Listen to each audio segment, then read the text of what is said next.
ബഷീർ നിർമ്മത ഇപ്പോൾ telephone ലൈനിലുണ്ട്. Shri liberty Basheer, ഈ അമ്മ ഫെഫ്ക ഒരു സംയുക്ത പ്രതികരണം വാർത്താ സമ്മേളനം ആ ഹേമ കമ്മിറ്റി റിപ്പോർട്ട് വന്നതിന് പിന്നാലെ നടത്തണം എന്നുള്ളൊരു തീരുമാനത്തിലേക്ക് നിലപാടിലേക്ക് എത്തിയതാണ്. പക്ഷെ അവിടെ അമ്മയിൽ നിന്നുണ്ടായ എതിർപ്പാണ് അത്തരത്തിലൊരു വാർത്താ സമ്മേളനം നടക്കാതെ പോയത് എന്ന് ഫെഫ്ക ഉന്നയിക്കുകയുണ്ടായി.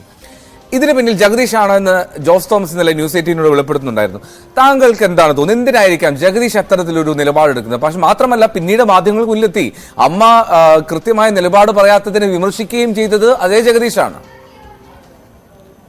ജഗദീഷ് പെട്ടെന്ന് ഒരു തീരുമാനം, ജഗദീഷ് ഉൾപ്പെടുന്ന ആ ഒരു മൊത്തത്തിൽ അവർ പറഞ്ഞു. ജഗദീഷ് ഒറ്റക്കയറ്റുന്ന തീരുമാനം എടുത്തല്ല.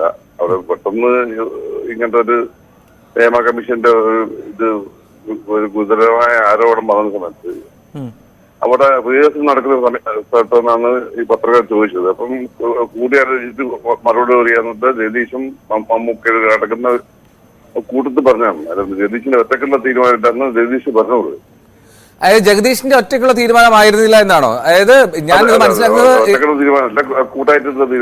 അല്ല, പക്ഷേ ഈ ജോസ് തോമസ് പറയുന്നതനുസരിച്ചാണെങ്കിൽ മമ്മൂട്ടിയും മോഹൻലാലും വാർത്താ സമ്മേളനം നടത്താൻ തയ്യാറായിരുന്നു. പക്ഷേ ജഗദീഷാണ് വേണ്ട എന്നുള്ളൊരു നിലപാടിലേക്ക് എത്തിച്ചത് എന്നാണ് ജോസ് തോമസ് പറയുന്നത്. അങ്ങനെ പറഞ്ഞില്ല. ജോസ് തോമസ് നേരിട്ട് കിട്ടിയ വിവരമില്ല. ഉണ്ണികൃഷ്ണൻ പറഞ്ഞ വിവരമാണ് ജോസ് തോമസ് പറഞ്ഞത്.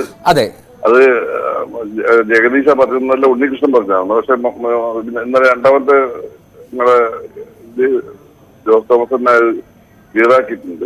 ഉണ്ണികൃഷ്ണൻ പറഞ്ഞ വിവരം മാത്രമേ അദ്ദേഹത്തിന് ഉണ്ടോ, അതിനെ കൂടുതൽ വിവരമൊന്നും ഇല്ലാന്ന് പറഞ്ഞത്. ശ്രീ ലിബർട്ടി ബഷീർ, ഒരു മിനിറ്റ് ഒന്ന് ഫോണിൽ തുടരാം. ഒരു നിമിഷം. മഞ്ജുഷ് ടെലിഫോൺ ലൈനിൽ. മഞ്ജുഷ്, ഈ ഇന്നലെ ജോസ് തോമസ് പറഞ്ഞതിൽ അതിലൊരു വ്യക്തത ഉണ്ടായിരുന്നു. മഞ്ജുഷ്, ലിബർട്ടി ബഷീറുമായിട്ട് ഞാനും സംസാരിച്ചതാണ്. ലിബർട്ടി ബഷീർ, അതിനകത്ത് ഒരു കാര്യമുള്ളത്, ഇപ്പോൾ അമ്മയുടെ മാത്രം ഒരു വാർത്താ സമ്മേളനത്തിന്റെ കാര്യമല്ല അവിടെ ഈ ഒരു ഇപ്പോൾ ഇങ്ങനെ ഒരു വിവാദമായിരിക്കുന്നത്. 3 പേരും കൂടെ, 3 പ്രമുഖ സംഘടനകൾ കൂടെ, താങ്കളും കൂടി ഉൾപ്പെട്ടതാണല്ലോ നിർമ്മാതാക്കളുടെ സംഘടനയായ പ്രൊഡ്യൂസേഴ്സ് അസോസിയേഷനും ഫെഫ്കയും അമ്മയും സംയുക്തമായിട്ടൊരു വാർത്താ സമ്മേളനം നടത്തുക എന്ന ഐഡിയ ആയിരുന്നു.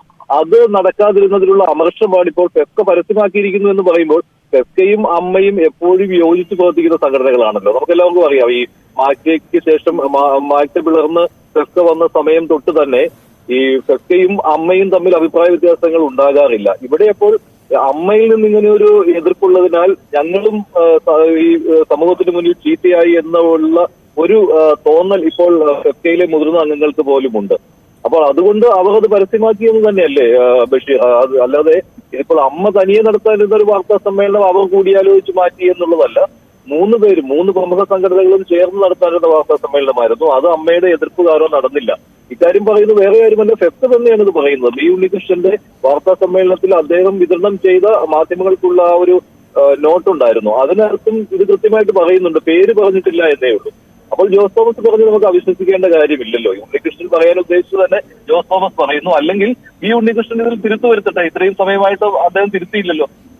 അദ്ദേഹം പറഞ്ഞിട്ടുണ്ട്, ഈ ഇങ്ങനെ ഒരു നിലപാട് അന്ന് പറഞ്ഞയാൾ പിന്നീട് പ്രോഗ്രസീവ് ആയിട്ടുള്ള ഒരു നിലപാടെടുത്തുകൊണ്ട് സമൂഹത്തിന് മുന്നിൽ വരുന്നതും ഞങ്ങൾ കണ്ടുവെന്ന്.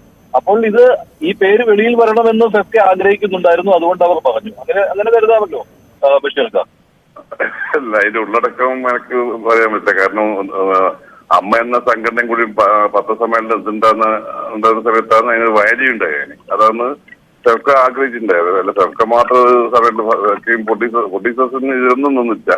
അവർക്ക് ഈ എമ്മ കമ്മിറ്റിന്റെ പ്രശ്നം വന്നിട്ട് ഇന്നുവരെ അവരൊന്നും പ്രതികരിക്കേണ്ട ആവശ്യമില്ല. കാരണം പ്രൊഡ്യൂസേഴ്സിന്റെ ഒരു അംഗത്തിന്റെ പേരിൽ ഒരു ആരോപണം ഉണ്ടായിട്ടില്ല.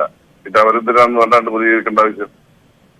ഈ ഫെഫ്കയിലെ ഏറ്റവും കൂടുതൽ ആരോപണം ഉണ്ടായത് ഫെഫ്കയിലെ മെമ്പേഴ്സിനാണ്. പ്രൊഡക്ഷൻ ബോയ്സിനും ഡയറക്ടേഴ്സിന്റെ ഒരുപാട് ആൾക്കാർ അസിസ്റ്റന്റ് ഡയറക്ടേഴ്സിന്റെ പേരിലാണ് കുറെ ആരോപണം ഉണ്ടത്. ഒരു കാര്യം അമ്മയിൽ തന്നെ ഒരു 4-5 ആൾക്കാരുടെ പേരിൽ ആരോപണം കൂടുതൽ പേരിൽ ആരോപണം ഉണ്ടായിട്ടില്ല. പെട്ടെന്ന് അവരുടെ തീരുമാനം ആലോചിക്കാണ്ട് എന്തെങ്കിലും ഇട്ട് വിചാരിച്ചിട്ട് പറയുന്ന സമയത്ത് അവിടെ നടക്കണം. ജഗദീഷ് അതിനെപ്പറ്റി പറയുന്ന സമയത്ത് നമുക്ക് അതിന് പിന്നാക്കി ചെയ്തു പറയുന്ന കാര്യം ഉണ്ടാവുന്നതാണ് നമുക്ക് പറഞ്ഞത്. ഇപ്പോൾ അങ്ങനെയാണെങ്കിൽ ജഗദീഷിനെ ടാർഗറ്റ് ചെയ്യുകയാണോ ഇപ്പോൾ? ഇപ്പൊ ജഗദീഷിന്റെ ടാർഗറ്റ് ചെയ്തിട്ടുണ്ടാവും. എന്താ കാരണം? എന്തായിരിക്കും കാരണം? അല്ല, നിങ്ങളിപ്പോ ടാർഗറ്റ് ചെയ്യുന്നതിന്റെ അതിന്റെ എല്ലാം ഈ ഇന്റർ പൊളിറ്റിക്സ് അറിയില്ല. കാരണം അവിടെ പ്രത്യേകിച്ച് സിദ്ദീഖിന്റെ പത്രസമ്മേളനം കഴിഞ്ഞ ഉടനെ ജഗദീഷ് ഓട്ടോമാറ്റിക്കായിട്ട് പത്രക്കാരെ വിളിച്ച് കാര്യങ്ങൾ പറഞ്ഞാണ്. ജഗദീഷിന്റെ തെറ്റായ ഒരു പത്രസമ്മേളനം ആയതുകൊണ്ട് ഞാൻ തിരിച്ചു തന്നു.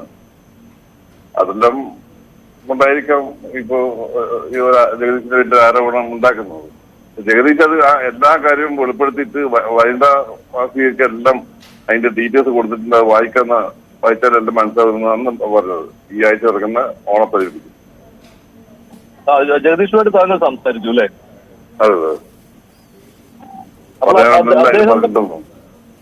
അല്ല, അദ്ദേഹം ആ സമയത്ത് ഇപ്പോൾ ഈ ഒരു വിവാദം ഉണ്ടായല്ലോ, ഫെഫ്ക ഇങ്ങനെ പറയുമ്പോൾ അതിന് അദ്ദേഹം എന്താണ് പറയുന്നത്? ഞാൻ അങ്ങനെ ഒരു കാര്യം പറഞ്ഞിരുന്നു എന്ന് തന്നെയാണോ മമ്മൂട്ടിയോട് മോഹൻലാൽ? ഞാൻ മറുപടി വരുന്നില്ല. എന്റെ മറുപടി എല്ലാം വനിതയിൽ കൂടെ ഞാൻ പറഞ്ഞിട്ടുണ്ട്. അങ്ങനൊന്നും ഞാൻ പറയാൻ പോകുന്നില്ല. ഞാൻ നാവ് ഉറപ്പില്ലെന്ന് പറയുന്നത്. ഈ കാര്യത്തിൽ പ്രതികരണത്തിലില്ല എന്നല്ലേ? പ്രതികരണത്തില്ല. ശരി, ലിബർട്ടി ബഷീർ. എൽദോ ഇക്കാര്യം തന്നെയാണ് ഫെഫ്കയുടെ ജനറൽ സെക്രട്ടറിയായ ബി ഉണ്ണികൃഷ്ണൻ പറയുന്നത്. പറയാനുള്ള കാര്യങ്ങളെല്ലാം പറഞ്ഞു കഴിഞ്ഞു. ഇതിൽ ഞാനായിട്ട് ഒരു പേര് പറയുന്നില്ല എന്ന് ഉണ്ണികൃഷ്ണൻ പറയുകയാണ്. പക്ഷെ ഫെഫ്ക എന്താണ് ഉദ്ദേശിച്ചത്? അവർ മിനിയാത്തെ വാർത്താ സമ്മേളനത്തിലും ഈ അമ്മയുടെ പൊളിറ്റിക്സിൽ എന്തിന് ഫെഫ്ക ഇടപെടുന്നു എന്നുള്ളൊരു കാര്യം കൂടിയുണ്ട് ഇതിൽ. എന്തായാലും ഹേമ കമ്മിറ്റി റിപ്പോർട്ട് വന്ന ശേഷം സിനിമാ മേഖലയിൽ കാര്യങ്ങൾ അത്ര സുഖകരമല്ല എന്ന കാര്യത്തിൽ സംശയമില്ല.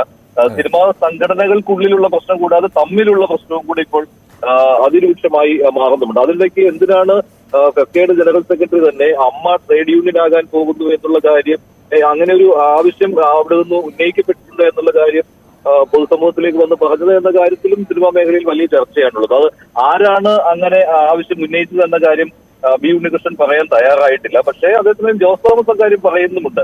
പേര് പറയുന്നില്ലെങ്കിലും അതിൽ കഴിഞ്ഞ തെരഞ്ഞെടുപ്പിൽ ഭാരവാഹികളെ തെരഞ്ഞെടുത്തത് വോട്ടിങ്ങിലൂടെയാണല്ലോ. അതിൽ മത്സരിച്ച് തോറ്റ ആളുകളാണ് സമീപിച്ചത് എന്ന് ജോസ് തോമസ് പറഞ്ഞിട്ടുമുണ്ട്. അപ്പോൾ